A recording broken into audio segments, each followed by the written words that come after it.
This is Part 2, Episode 129. Every higher-ranked knight present viewed Long Houchen in a new light.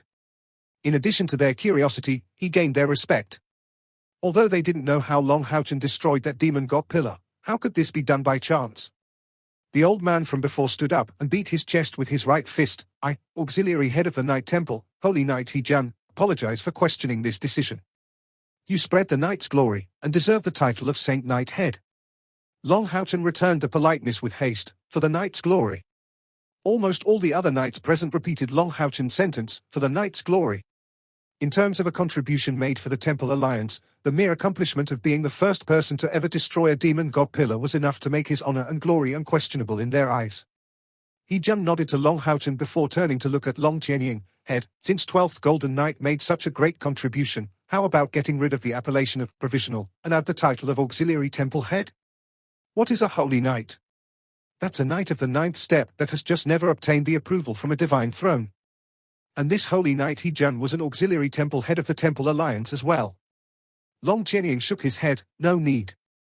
His contribution for the Alliance won't be forgotten, and our Knight Temple will keep it in mind. We will speak of his future post after he gains approval from a divine throne. He is currently still too young, and giving him too high a post would be inappropriate. Long Qianying's declaration once again shocked the entirety of the officers present. What does, after he gains approval from a divine throne, mean? It means that the master of the divine throne of order and law, divine knight of control and constraints Long Qianying, has already determined that this 12th Golden Knight will surely obtain a divine throne in the future, becoming the 4th divine knight of the Knight Temple. This isn't merely thoughtless words. Even someone with Long Qianying's status wouldn't speak such words lightly, without an absolute confidence. That's not even saying anything about the following part, too young. How old could he be? What did he mean by too young? Just how young is that? Long Houchen didn't expect his grandfather to introduce him this way. Without exposing his identity, this raised him instantly to the top of the Knight Temple.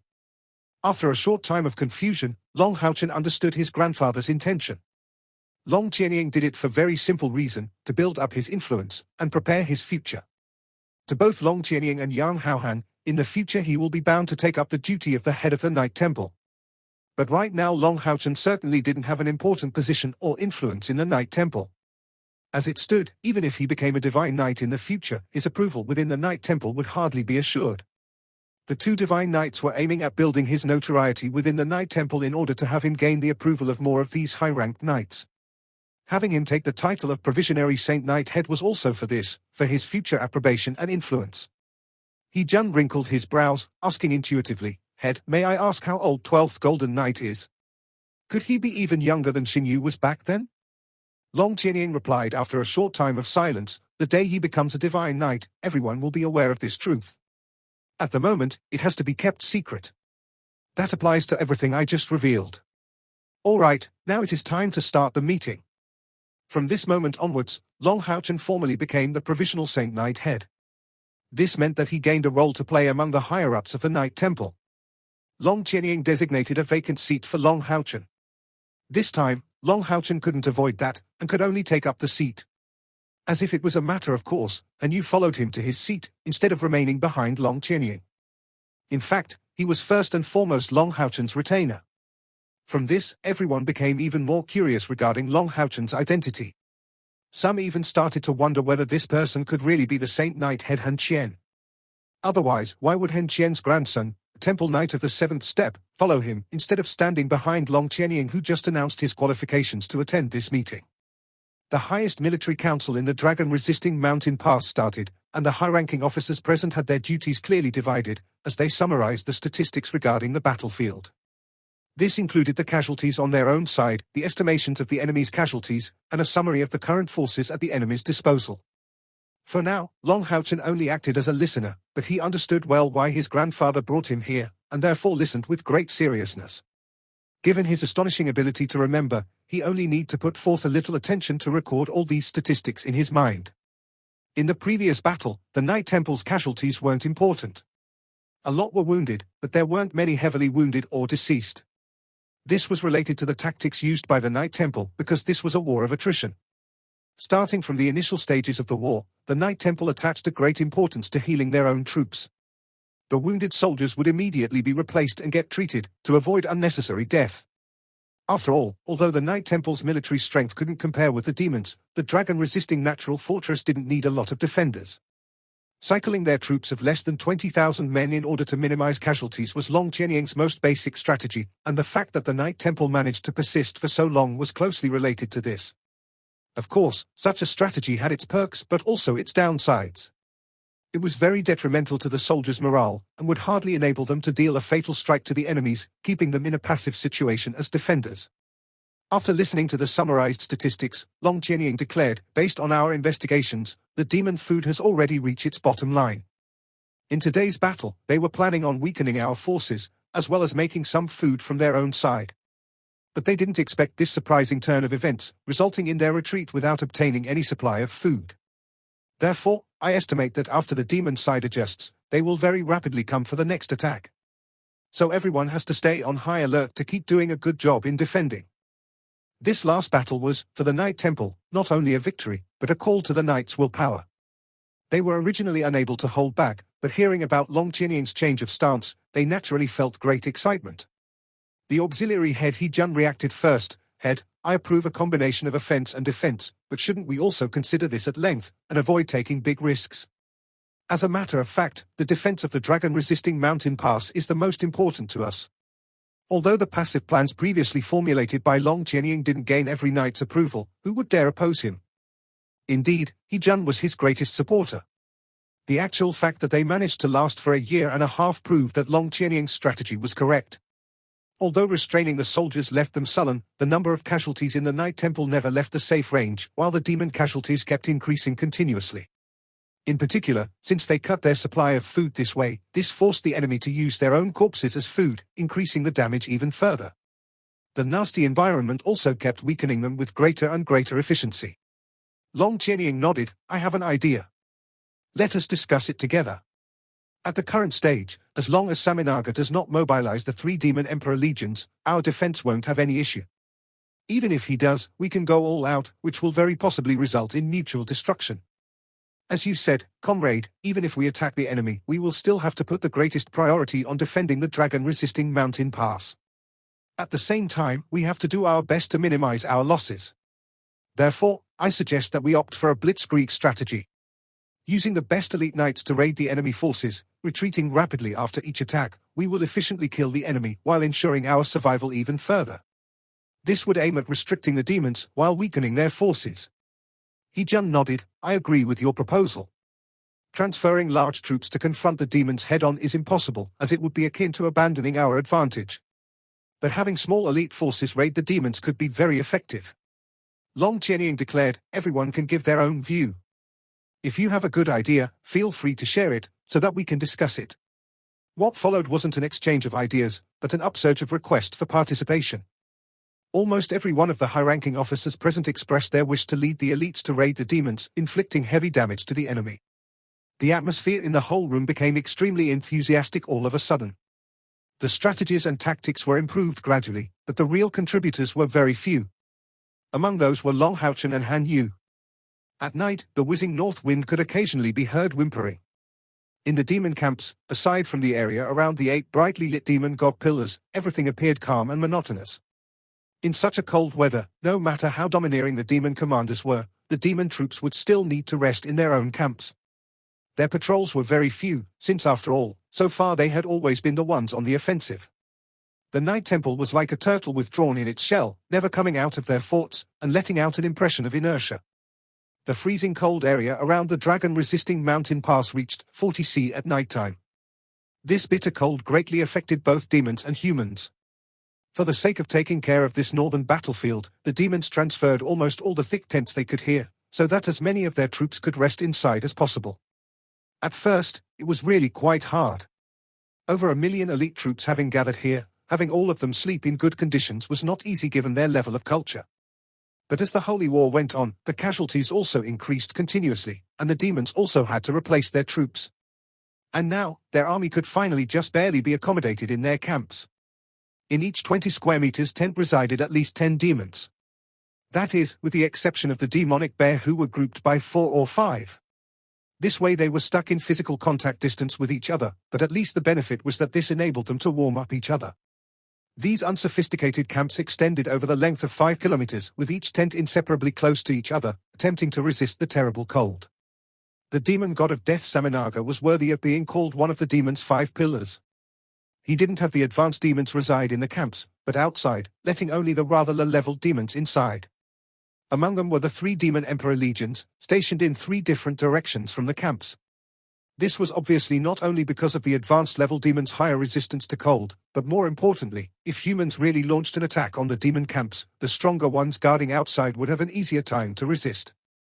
These arrangements planned by Saminaga received an unanimous support. The demonic bear Sahaba had recently returned to the camps with 3 comrades. The movements of the 4 demonic bears were identical, and all 4 felt incredibly crowded in the narrow tents, and had their hands covering their stomachs, feeling extremely hungry. According to their massive builds and astonishing defensive power, the imposing demonic bears' need for food was also frightening. But they haven't eaten to their fill for a few days already. The stored corpses were already nearly all used up as food, and today, they had to share a berserk demon's leg as their only food. To them, this was far from enough. But because food was really insufficient, they had no other way.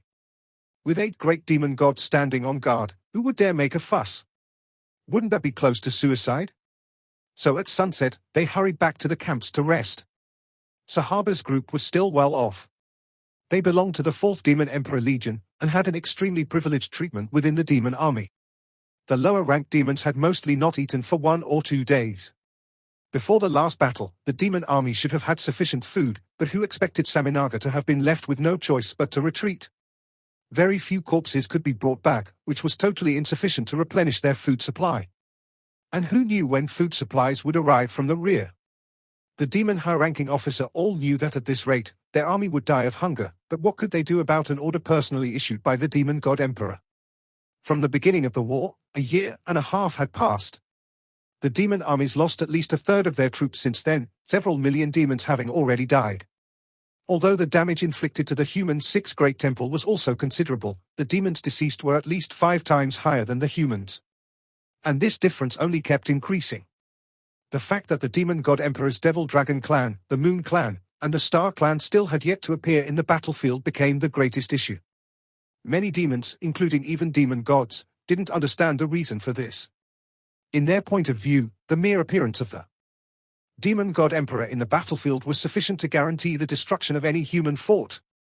How could they know that the demon god emperor never had the intention to wipe out humanity, and only wanted to greatly reduce the forces they had accumulated for several thousand years?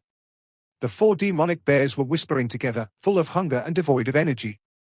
Moreover, given the total cold outside, even if they were able to bear the temperature, the cold would exhaust all their remaining energy, only causing them to be more hungry. Sahaba let out a low cry, so hungry. If this keeps up, I will have to kill some of them to fill my stomach. This didn't refer to the forces of the dragon-resisting mountain, as he had no intention to commit such a suicidal act, but their own side's forces. Another demonic bear's eyes lit up from hearing Sahaba's words. How about berserk demons? Their meat is juicy. Bring 2 of them here, it should be enough to fill us. At this rate, if we don't die from freezing, it will be from hunger. I don't want to become food for the other demons. Although demons would use corpses as food, they were very careful in one aspect. That was, a demon would avoid eating corpses of his own kin, which was only a last resort. A few demonic bears gained an interest. The strength of the berserk demons was naturally far below theirs, and their 2 races were incomparable. The demonic bear demon god Veilfor was present, but the berserk demons didn't even have a demon god. Even if they were found out, these demonic bears from the Demon Emperor Legion wouldn't suffer any losses. This has always been a world where the strong prey upon the weak. Outside the tents, the bitingly cold wind could be heard whimpering. The tents were quite sturdy, although in practice they could at most resist the wind. To really withstand the cold, one could only rely on his own body's temperature and the thickness of his own skin. Sahaba's eyes glinted with a flash of evil intent. Let's go. We cannot let ourselves starve to death like that. We are noble demonic bears, there's nothing for us to worry about eating 2 berserk demons. Being able to use their worthless lives to help our noble lives go on is nothing but an honor for them. Hearing his last words, the other 3, mad with hunger, couldn't show any more restraint, and noiselessly came out from their tent. As soon as they came out, they couldn't help but shake from the cold. The cold wind cut through their fur, and although this was not enough to directly inflict them wounds, this was sufficient to almost freeze below the surface of their hair and suffuse their skin with great cold. Go! Sahaba ordered, leading the other three in the direction of the berserk demons' camps. Because they belonged to a demon emperor legion, their tents were among the outermost. Demonic bears were originally the toughest and most resistant to cold, so to go trouble some berserk demons, they had to head deeper inside the camp. Right at this time, Sahaba suddenly seemed to have sensed something. Do you smelling something as well? This smell seems unusual. Sahaba halted his footsteps, looking suspiciously all around him.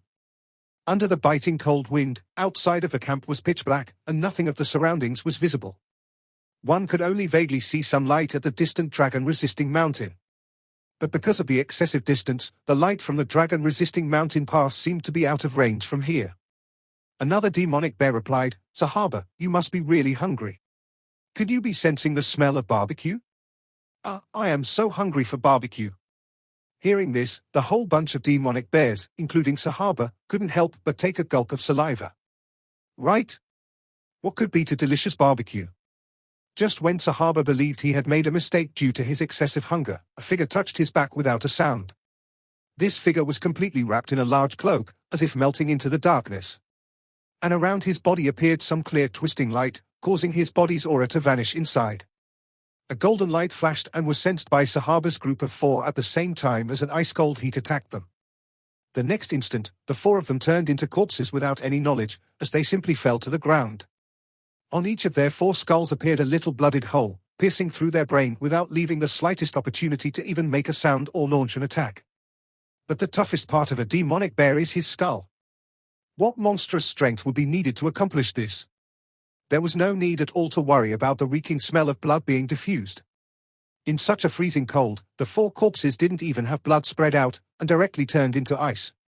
That black figure lightly waved his hand, and another cloaked figure silently came into view, preparing to act under the lead of the former black-clad man. The black figure slowly removed its cloak, revealing an aged face. This was the auxiliary temple head Hejun currently. That black cloak concealed an armor glinting with an orange color, without a helmet on his face.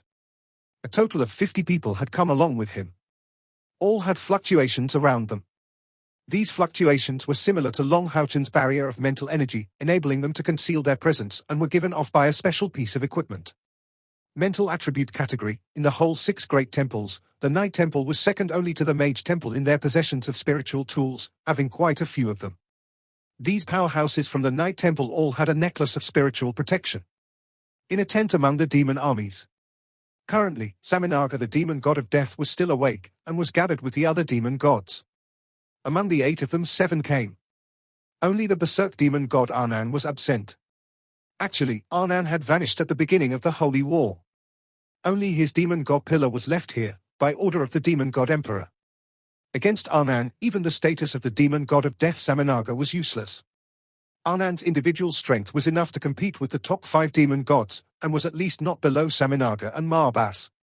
But he didn't have his own clan, and only single-mindedly sought after strength. Who would try to catch such a solitary demon god? The only things he may listen to are the orders of the demon god emperor, but the other demons are at most practice targets in his eyes. The reason why this Arnan is called berserk, a demon god, is actually simple. In times of battle, no matter whether his opponent is a demon or a human, every time he would fight until death, continuing until a victor comes out. Therefore, despite being a demon god as well, Saminaga was unwilling to compare notes with him. Even demon gods thought Arnan to be a madman, and that it was actually better when he is absent. Using Arnan's own words, his target isn't in the dragon-resisting mountain. Saminaga sat on the seat of commander, nearby sat the demonic bear demon god Veil 4. The other 5 were quite below them in ranking, and naturally had to sit in lower seats, watching Saminaga attentively. The demon god of death was in quite a bad mood. A grey aura was faintly visible on his body, and his eyes were narrowed, as if pondering over something. He had been remaining silent for quite a long time already. Fourth brother. Let's attack tomorrow. If we don't, the brothers under my command are going to cause trouble. There has been a shortage of food for a few days already. It won't do if things keep going this way. The one speaking was Veil 4. Under his command were the demonic bears, ranked among the top of the demons in terms of strength. He was visibly speaking to Saminaga as equal. Saminaga nodded. I didn't expect such an accident to happen today. The humans' morale rose to its peak, hence to keep fighting would have been unfavorable to us, so we could only withdraw. But these humans are really despicable, they actually snatched our kin's corpses. We cannot avoid a battle tomorrow. The time has come to teach them a good lesson. Veilfor gave out a snort. I really don't understand why His Highness wants us to make it a prolonged war. If the 3 Demon Emperor legions were dispatched, maybe we would have broken through their ranks a long time ago. Would there then even be a reason for us to have such a deficit of food? Humans surely have a large amount of food in storage. Saminaga had a strict look on his face, coldly glancing at Veilfor. If you are so confident, go tell these words to His Highness. Veilfor immediately became speechless, shooting a fierce gaze at the 5 demon gods below. Treat it like I didn't say anything just now, understood? What would these 5 dare say? Immediately nodding, they expressed their agreement. Saminaga continued seriously, enough. We have to discuss tomorrow's operation now. As battles are going on, we are suffering more and more damage. At this rate, there will come a day that we will be the final loser. His Highness' order was for us to keep using up the humans' strength. For this purpose, we must show them our overwhelming superiority tomorrow. Time has come to improve the food menu for our army. It won't do to keep making them eat their own kin. This time, we must destroy the Night Temple, or at least make them pay a very big price. Veilfor was overjoyed. 4th brother, you saying that we should mobilize the Demon Emperor legions? Saminaga nodded. Just transfer 2 Demon Emperor legions. We cannot mobilize all of them. Last time, when the 2nd Demon Emperor Legion mysteriously suffered some great damage, His Highness was furious and even punished us. The Demon Emperor legions are our foundation. We have to do our best to prevent them from sustaining damage. The demonic bear Veilfor responded, I will be coming as well tomorrow. I really want to face off against Long Qianying. Let's see if his divine throne of order and law can match my power. I will be leaving the other divine knight to you. Saminaga shook his head. No, we cannot intervene. Once we participate in the battle will surely turn into an irreversible state. It will develop into our final victory, which His Highness forbid us. Furthermore, don't forget that almost the entirety of our forces are gathered here. Can you afford such a loss? Outside of these 3 unshakable ones, the demonic bear demon god Veilfor had only 2 possible targets to go up in rank. These 2 were the demon god of death Saminaga and the hell demon god Marbas. Don't be fooled by the scene of Veilfor complying to Saminaga's words. In fact, Saminaga understood very clearly that this guy could at any time become a twin-edged blade aiming at his back. The reason he didn't appear in the battlefield was also related to the pressure coming from the demonic bear, who was waiting for Saminaga to make a mistake. Therefore, Saminaga was on high guard when dealing with Veilfor. The rankings of the 72 demon gods isn't unmovable. As long as one's strength suffices, a challenge can be issued at any time. But of course, these challenges won't use the demon god pillars. The higher a demon god's ranking is, the more stable his position will be, and the lower the odds for him to be challenged. At least, the top 10 demon gods have been the same for hundreds of years already. As Saminaga was looking at Visago, secretly cursing at him, the 7 demon gods felt a perturbation and all their eyes gathered in the same direction. Surprise attack. Visago had a shocked look. That's because in the previous instant, he had clearly perceived a massive and intense burst of light element from the side of the demon camp. The 7 demon gods rushed out from the command tent, and looked at the direction where light element could be sensed.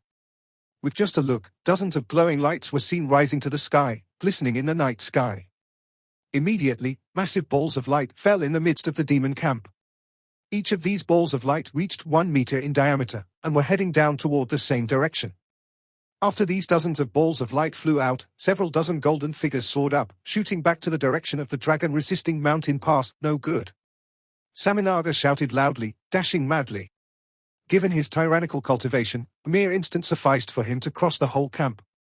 But when they came out, those balls of light were already descending. Even if Saminaga was even faster to react, he had to go through the process of detection, coming out, and making a decision. And this short time was enough for the knights to ambush the demon camp. This video will end here. Thank you for watching.